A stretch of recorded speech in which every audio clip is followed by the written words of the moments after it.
consumer correspondent Vicki Wynn joins us with what you need to know. And Vicki, I was just telling you, it actually happened to me this weekend. I know, and I saw the text. It looks very legitimate. Good morning. You may have signed up for text alerts to keep tabs on your bank and credit card info, but now the bad guys are tapping into that technology to rip you off. They're tricking you with sites that look just like the real thing. How do I know? Because I got a tailor-made behind-the-scenes look at how it's done.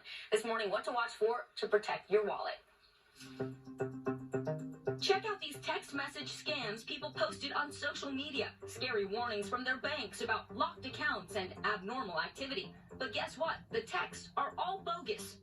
The scam is known as SMS phishing or SMISHIng. A hacker tries to trick you into clicking a link. It takes you to a website that looks like your bank's. Once you're there, cyber crooks can steal your data, money, and identity. I received a text message while I was at work that just had some kind of anxiety-inciting language. They wanted you to click the link. Victims across the country telling NBC News those text messages look very real. Text wasn't suspicious at all. I had actually opted for fraud text. My reaction right off the bat was like shock, like, oh my gosh, my account's been frozen. It's happening more and more. The FTC says smishing complaints doubled in 2020 to more than 334,000, costing Americans $86 million. It looked exactly like messages I would get when somebody would transfer money to me or I would transfer money to them. I lost $3,500. Smishing has even gotten the attention of the FBI.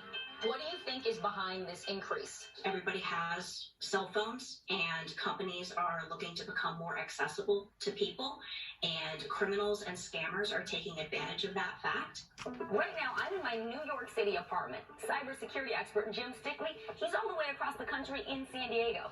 Together, we're going to show you exactly how this scam works and just how sophisticated scammers have gotten. Jim sends me an ominous text message.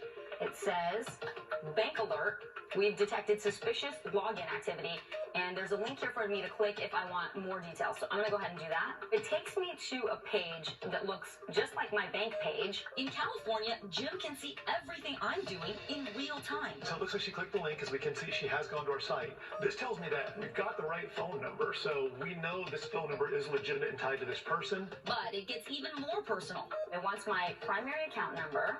She's already entered in her account number. My password. There's her password. My social security number. And my zip code. Really, that's everything we need to commit identity theft. Jim explains how easy it is to set up this scam. I can see why people fall for this because it looks like an official text, and then it takes you to a website that looks real too. Not hard to do. I mean, it took me about 15 minutes from beginning to end to create that entire thing. And criminals do it all the time. And they just pick any random financial institution, put their little logo in, and just like that, they're ready to go. But he says you can beat these high-tech scams with a low-tech solution. What's the best advice here when you get a text like that? To first stop. Take a moment. Don't click the link. Instead, go to the website yourself. Manually type in www.whatevertheorganizationis.com and then log in. If anything's really happening on your account, you're going to know it when you get logged in. So if you get a text message like this, don't click that link. So how can you protect yourself? Instead of opting for those text messages or emails from your bank, download your bank's app and then give the app permission to send you alerts directly to your phone. That way you know the alert is coming through the bank through a legitimate source. You know what, that's good advice, because I always say no to the notifications, just because you don't want your phone going off all day. So what should you do then if you accidentally, because it happens, you accidentally put in your information? Right, so this is where time is of the essence. Immediately call your bank, tell them what information you gave out, and ask them to put a temporary hold on all of your accounts. If you've already had money stolen, the good news here is that federal law actually requires banks to refund that money, but it may take some time. Be persistent.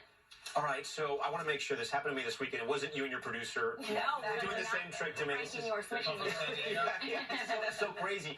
What exactly is being done to try to catch these guys? Because it looks like it's so hard. Yeah, it's so common. It happened to you. It happened to my mom right after we did this story.